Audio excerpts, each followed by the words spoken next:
There's always darkness around you. And if you focus on darkness, you don't know where to go.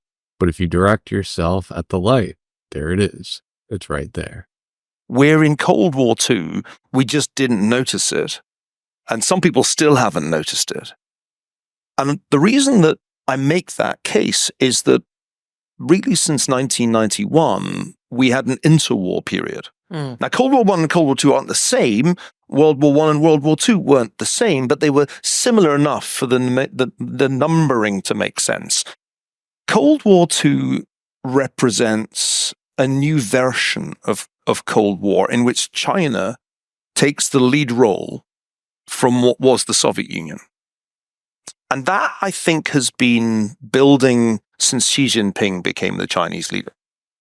The thing that people struggle with, maybe just because it's been a while since the Cold War, is that if there is a two-superpower world with ideological difference, which there clearly is, with economic and technological competition, which there clearly is, if they are contesting particular regions, which they clearly are, then certain things will follow from that, as they did in Cold War I.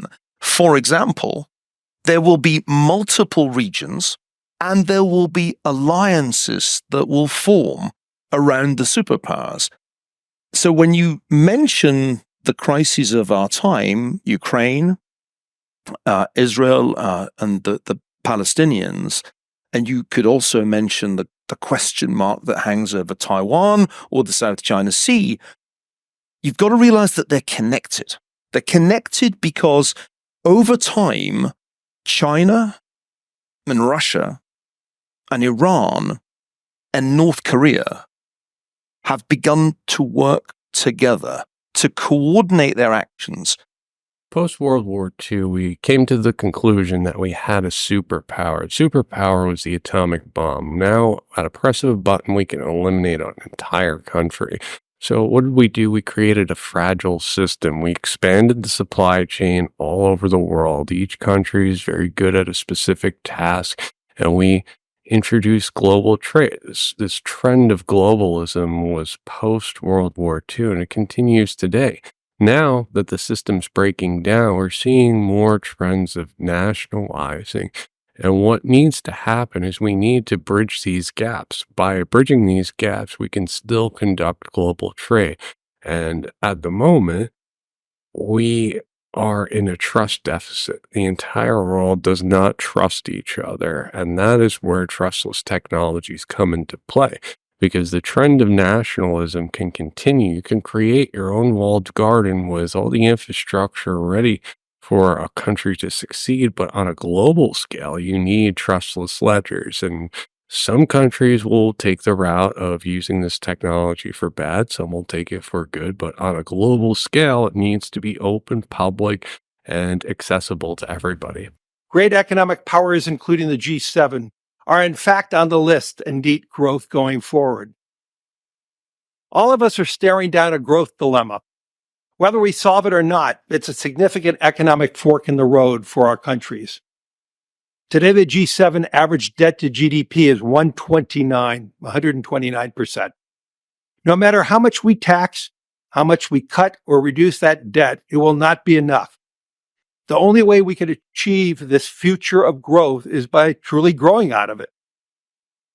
But just growth is becoming more important because we need to be focusing on our fiscal health. It is also becoming much more difficult to achieve. Within 25 years, most of the G7 countries will be on demographic downslope. Working age population will decline. The ceiling on growth will get lower and lower.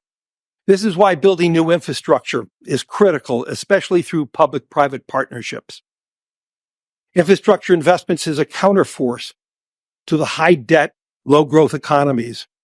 All countries, including China, Russia, everybody has a debt problem.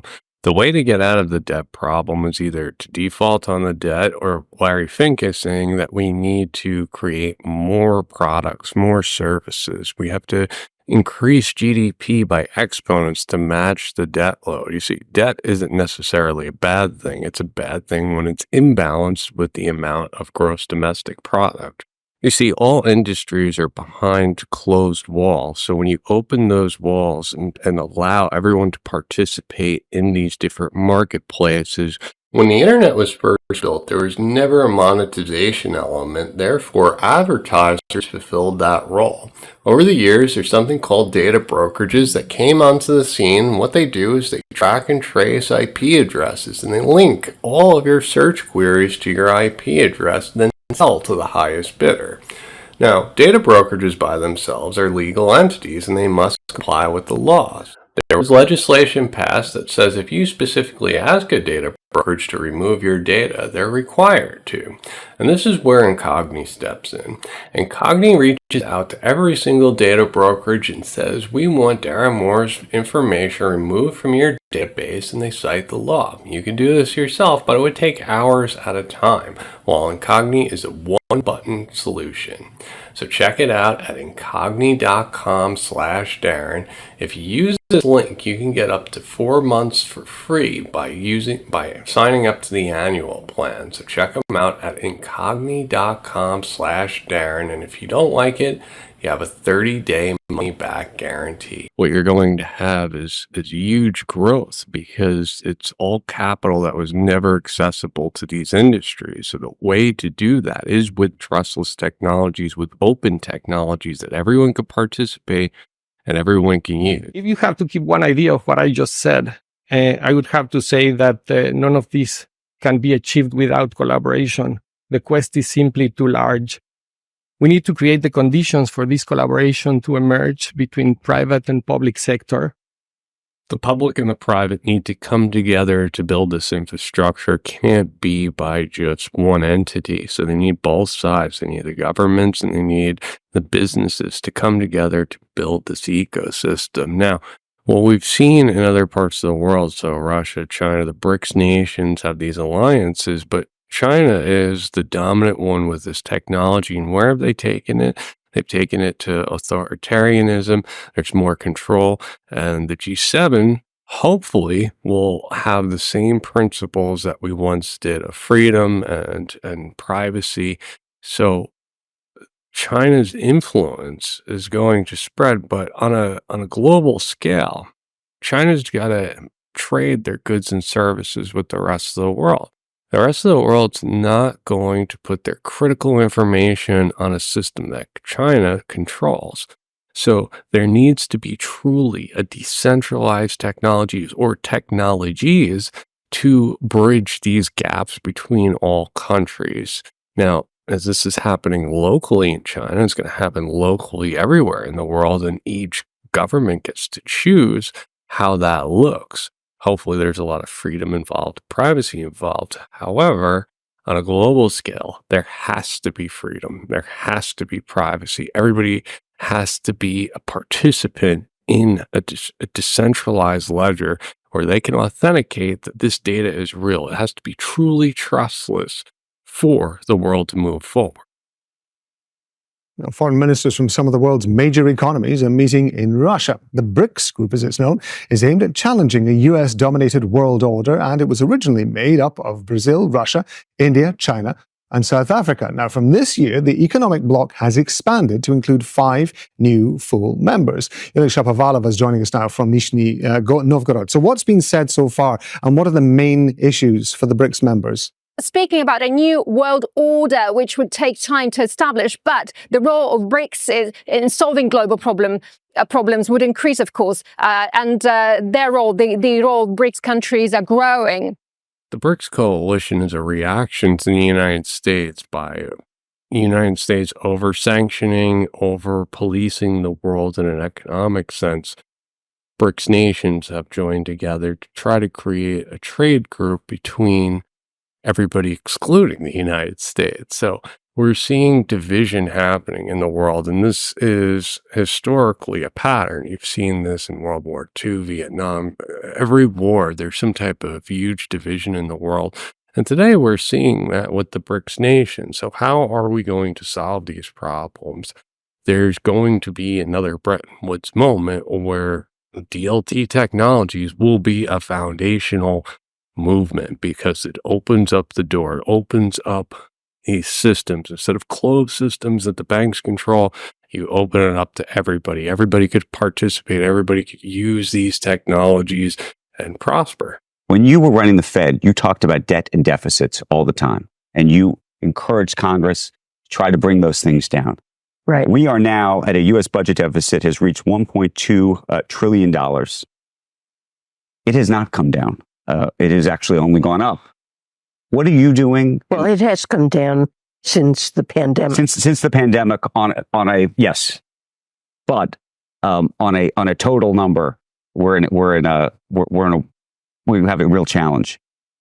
Is there a plan to bring this number down materially? And I'm talking about the total debt load that you see the president pursuing.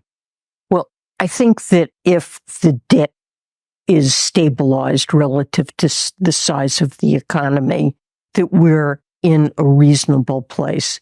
The way I look at it is that we should be looking at the real interest cost of the debt. That's really what the burden is. And in the budget the president presented for this coming fiscal year, he proposes $3 trillion of deficit reduction over the next decade. And that's sufficient to basically keep the debt to income ratio stable. And this interest burden would be stabilized at But how much of that is increasing taxes level versus actually cutting costs? Money is a social construct. And what we're seeing is the United States has continued its trend of debts and deficits. And what happened was after C-19 happened, the supply chains broke. There's less goods and services and everything got repriced. And now we started to raise interest rates and we had this snowball of debt. And when we raised interest rates, we can't pay the interest. There's too much debt and it's breaking the system. Now, this is trust. When trust is broken down, we need an entirely new system to replace this system that is trustless.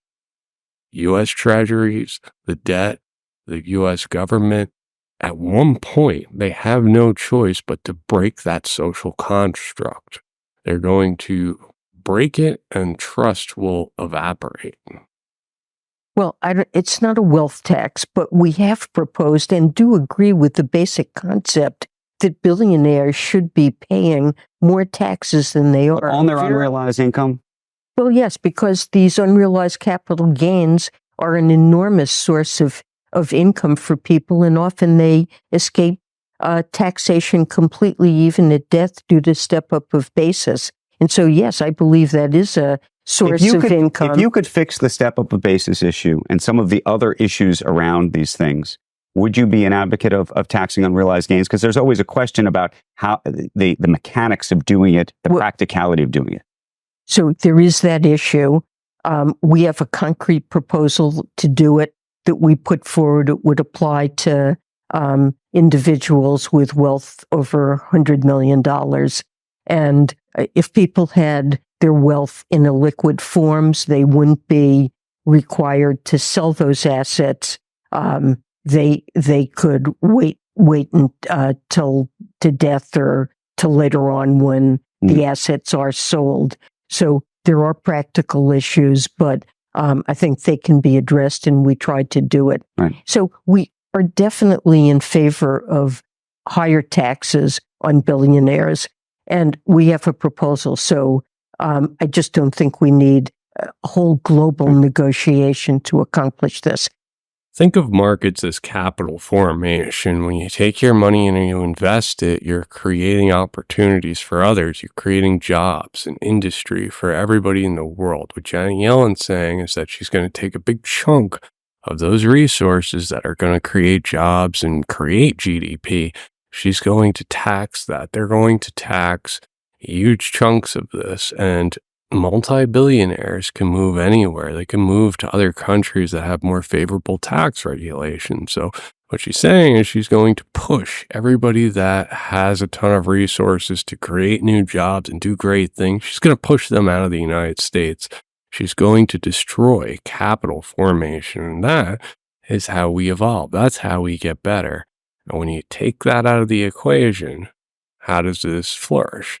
In their defense, they're trying to target specific people. But as we saw the last time, when she talked about tracking transactions, they went after $600 transactions. They didn't go after $100 billion transactions. They lowered the bar from 10 grand to $600. And this is not the ultra wealthy. This is small business and medium businesses. They are going to take a big chunk of resources out of the economy. Orwell's essay on the atomic bomb, written just shortly after the bombing of Hiroshima and Nagasaki, is astonishingly brilliant. He says, now there can't be those wars that we've just lived through. And so there will be a peace that is no peace between two or three. He actually estimates 3 atomic powers. Remember, at that point, there was only one. But Orwell sees that there will quickly be more than one, that the Soviet Union will become one. And he predicts also brilliantly that China will become one.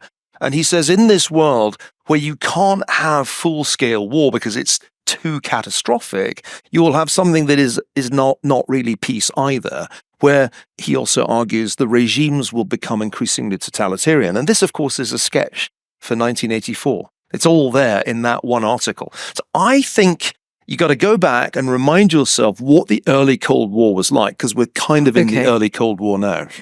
Since the world has the capability of destroying the world, the wars are moving to different frontiers. That's why we talk about cyber warfare. We talk about authoritarianism, because these technologies allow people to take on those different regimes. So what we're looking at is exactly at what Orwell described. There's going to be these technology stacks in different parts of the world that are very authoritarianism, and hopefully the Western world sticks with their principles. Now, we're seeing those principles erode over time. We're not exactly as free as we once were. So I'm hopeful that we have things like privacy, we have things that protect our individual freedoms, but the rest of the world's not going to experience that. So this is the next Cold War. This technology, along with other technologies, is going to enable precision. It's going to enable surgical precision of control on their citizens. So this can get very dark very quick. And the point of my channel, one of the reasons I created this channel, is to point these things out, because it's one of my largest fears. It's secure, it's private, it's efficient, it's coordinated. I do think there is a role for a public institution like the BIS in conjunction with central banks. And then the third part that's really important is, come back to where I started, there are huge dangers with these technologies. As everything goes digital, what if it fails? What are we going to do? We're open to cyber attacks, privacy breaches, fraud. And to get back to where you started, so where do central banks come in here? Well, as you said, Cecilia, very well at the beginning, we're in the business of trust. We've always been in the business of trust. Trust in the value of money. Our physical banknotes. If I give you a $20 Canadian banknote, I want to make sure that, we both want you to be able to accept that without any concerns about counterfeiting. If it's counterfeited, you're going to go use it, and you're going to be holding the bag. You're going to lose the money. It's that making sure that the digital system is safe is a core public good, and those are some of the reasons why I think it is important that BIS, the Bank of Canada. The central banks are in the business of trust, and they were always supposed to check and balance the government, but that has been taken away. Central banks no longer check governments. The governments just print as much money as they want. And the role of the central bank was to raise interest rates and make it harder and harder for the governments to borrow money, but they have never done that. So now central banks are in bed with governments, and trust is going to be broken at one point because mathematically it's a truth. It's got to be broken at one point because there's no way to pay down the debt. The only way these central banks would work is if they were completely digital, if there were smart contracts, artificial intelligence running algorithms that reacted to whatever the governments borrowed. Therefore, there's no people that get elected. There's no people that lose their jobs or anything from that aspect. And those smart contracts, those algorithms can ensure that money is stabilized, that money is supposed to be what it is. But for that to happen, all these people need to fail at what they do, and that's coming. The better financial system. Now, you can say, well, let's 1,000 flowers bloom and see what comes out of it. That can be very romantic, but I think we can be a little bit more efficient if we can sort of try to steer the system in a very specific direction. In the way that obviously the creativity of the private sector is there, of academicians is there, and so on and so forth. The central banks are doing whatever they can to control this, and that's why we think that there's winners out there that they have selected. And you see from the World Economic Forum, you see from the BIS, different projects that seem to be juiced in, so to speak. So that's what Augustine Carstens is saying, that we can specifically tailor this to the system we know and love, and we're going to pick the winners and the losers with these systems. We're going to give them the contracts that we want because they're going to set it up the way we want it.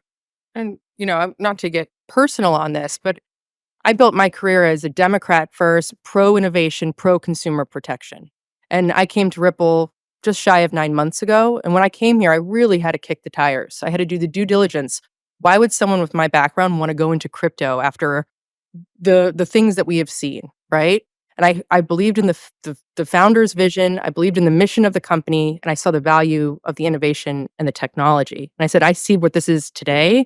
I see what it can be in 5 years, 10 years. But there is a real dichotomy where you go into meetings with policymakers and you feel like you're starting at a deficit in a lot of ways just because of the bad reputation of this industry at large.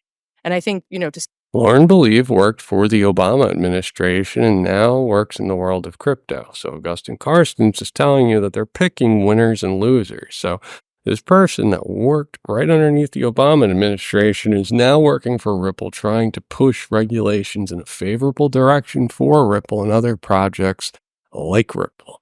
And Augustine Carstens let out of the bag that that's what they're trying to do. So, in my opinion, what we're seeing is there's going to be a myriad of projects that are selected by the central banks because they're going to try to emulate the system that we currently have. Eventually, I think these central banks will fail. Now, the protocols that they put in place, I don't know if they're going to stand the test of time, but for the immediate future, these are the protocols that the banks are selecting as winners. As far as we can discern, the sole purpose of human existence is to kindle a light in the darkness of mere being. Thanks, everyone. I hope you enjoyed the show. Please take a moment to like and subscribe. If you enjoy content like this, please consider joining my Patreon or my ghost site, dmjr.ghost.io. Thanks, guys.